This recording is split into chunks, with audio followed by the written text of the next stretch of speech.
মা বলছে আমার ছেলেটা খুবই খারাপ। বউয়ের কথা শুনে ওই একই মা বলছে যে মেয়ের জামাইটাও ভালো না, মেয়ের একটা কথাও শোনে না।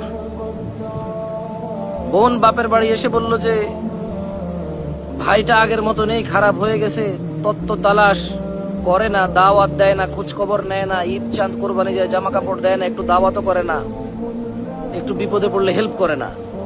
আবার ওই বোনটাই বলে আরে জানিস তোর দুলাভাইটা খুবই খারাপ, কাম কাজ করে করবি কি আর, বোনের দাওয়াত দে, বাগিনারে দাওয়াত দে, আজকে বোনের এটু হয়েছে, ভাইয়ের ওটা হয়েছে, সারাদিন তো বোন ভাই করে করে তার জীবন শেষ করে দিল। ভালো পড়েনি জামাইটা, মানে ভালো পড়েনি। অবাক অবাক করা চরিত্র না? মা তার ছেলের জন্য যে চরিত্রকে অপছন্দ করে, ঘৃণা করে, বদদোয়া করে, কিন্তু মা তার মেয়ের জামাইয়ের জন্য এমন চরিত্রের আকাঙ্ক্ষা করে এবং কামনা করে, দোয়া করে।